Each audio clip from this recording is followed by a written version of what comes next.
There's this hole out here that I found on my Navionics map.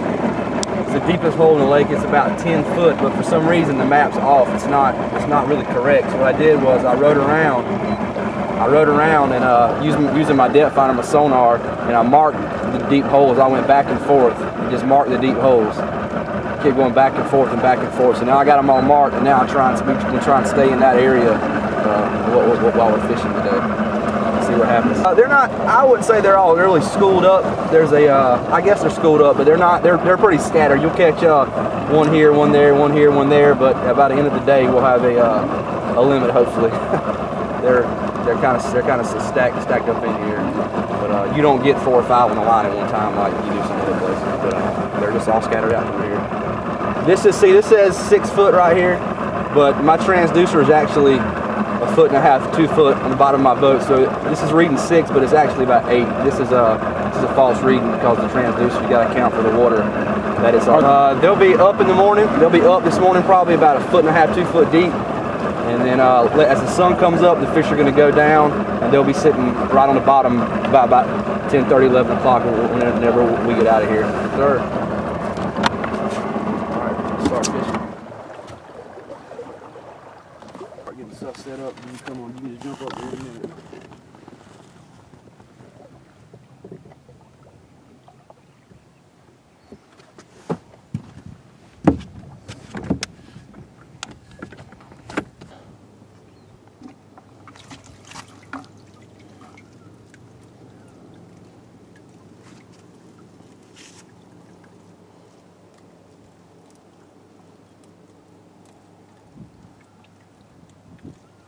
Yeah, all these jigs we're gonna be using today, I tied these by hand, all these. This lake, I just really got 2 colors, blue and pink. That's it. I don't even try anything else. Just kind of staying stable, but it's been great for, it's been great the whole time I've been here. Jig tip with a minnow. I got a 3/4 ounce egg sinker. And about a 14 to 16 inch leader. This weight lets you kind of drift. We're gonna troll. We're gonna go kind of fast. This heavy weight helps keep your baits down without them rising back up when you speed up.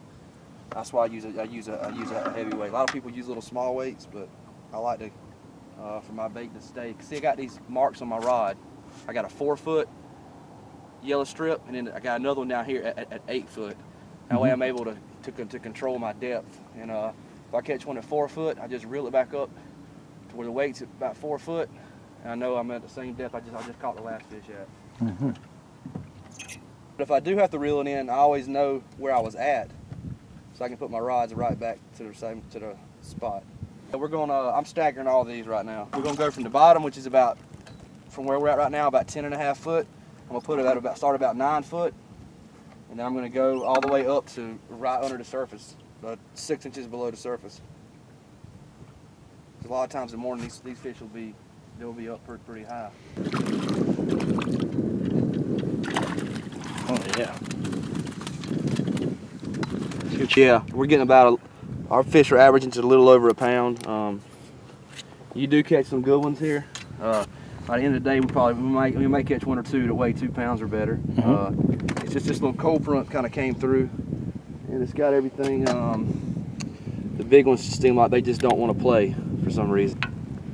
Oh, yeah. You'll catch a lot of fish like this. They're pretty much twins to each other. Yep, this is what we're going to be getting today. They taste good, and they're fun to catch. Perfect. Okay, good deal.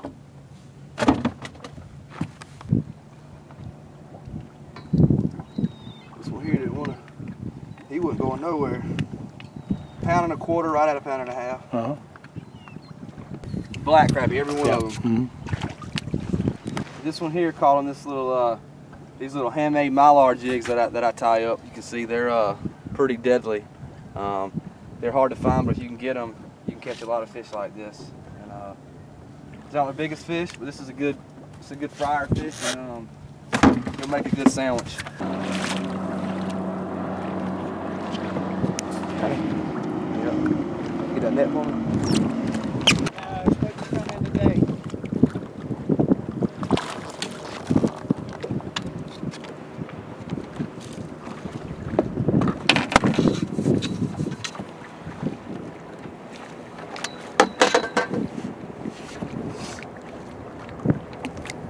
jig? Yes, sir, Mylar. Okay. Yep. Little dink. We want to get some bigger. See what we got in there. Oh yeah. Start to fill it up. Gotta get some big ones in the boat. This little Mylar, flashing Mylar. And I just tie them up. They're not the prettiest in the world. I'm not an expert jig tire, but you know, they get the job done.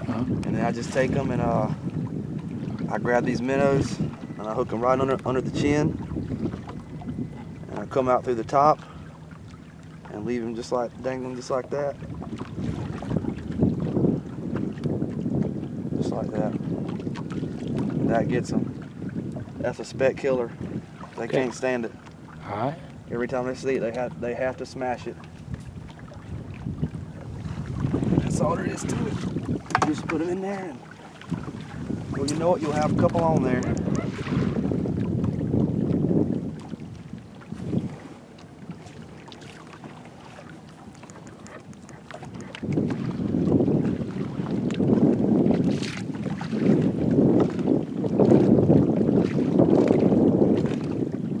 Usually when you catch these fish and they're yellow like this, that means they got a lot of fat content and they're super heavy. Like this fish here, you can't tell how heavy this fish is, but he's got thick. You can look down and see how thick he is right there. He's just got shoulders. This fish is 1.5 inches, 2 inches thick. I mean, they're just good and healthy. When you catch a fish like this in a lake, you know that it's a good fishery, and that it's doing right. And this is proof right here of that. I'm not sure exactly what's going on, but if 9 times out of the 10, you're gonna catch more fish going with the wind than against the wind. I have a couple little things why I think it happens, but I'm not sure. But it's pretty consistent. You go with the wind, you catch the bigger fish, you catch more fish. When you start going against it, you start just, you know, every once in a while picking them up. Matter of fact, we got a fish on right up here. Catch him.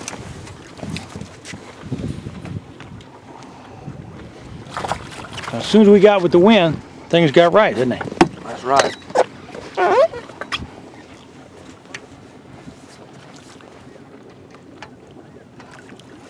Another good fish, big fish. We're going with the wind. Here's another real large, nice fish. Is he yellow too? He's got a little one. This fish is not quite as thick as the other one, but this fish is he's a little bit longer. Good 14-inch crappie. Good to go. I love it.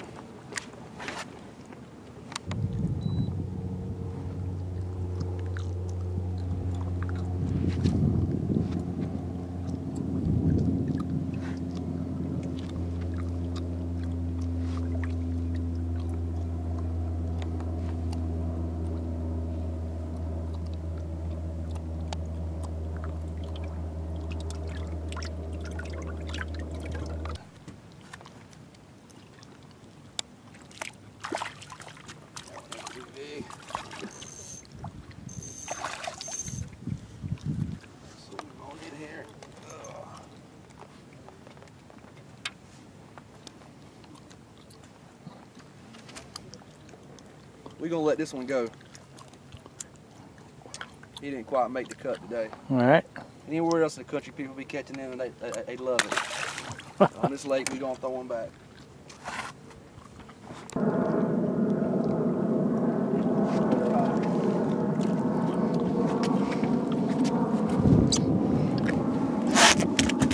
It's a good Florida slab right there.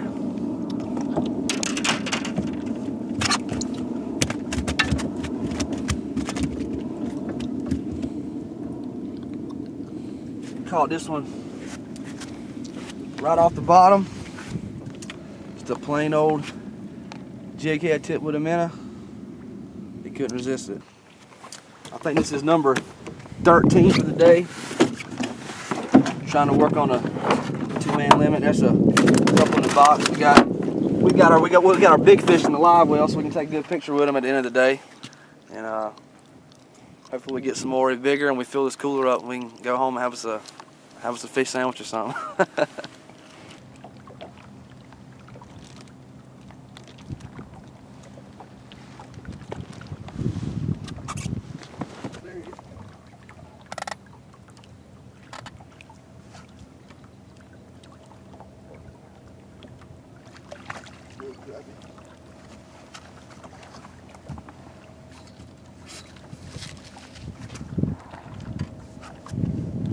Look at that fur with the fish.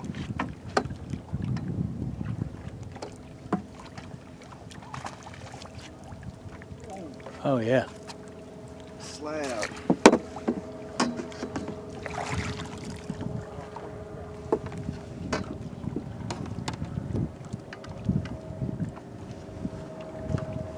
Man, this is what we're looking for right here.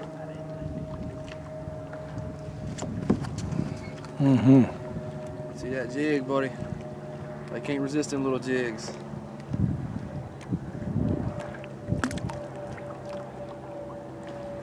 Good Lake Noonan crappie.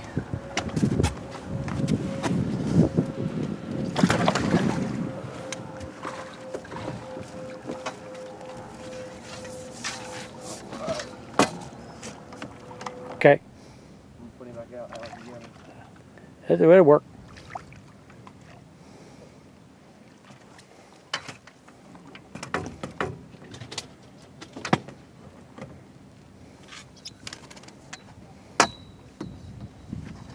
Nice. Will you open that cooler up for me? Sure will. Decent little Florida fish.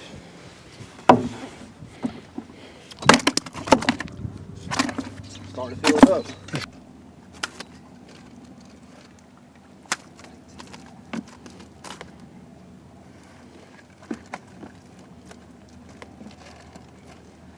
$25 in the cooler. So you got a one-man limit.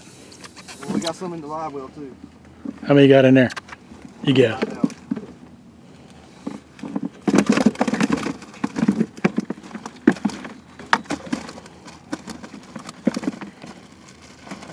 These here are the two of the nicer fish we caught today. They're both around 14 inches. This is a good fish for Noonans. The average fish here is about 11 and a half, 12 inches. These are a little bit bigger than that. These are some of the better ones that you get a few of these every time. You even get them bigger than this sometimes. But this is a good quality fish for this lake. Both 1.5 pounds at least. This one may be actually a little bit bigger. They're really thick. It's full of shad and belly. You know, they're pretty grown fish. But this is it. This is about the best Noonans has to offer. 36, I think. This is just a subpar trip. Normally, it's a little bit better than this. So this is 3.5 hours of fishing right here. 4 hours of fishing. All caught on jig tip with minnows.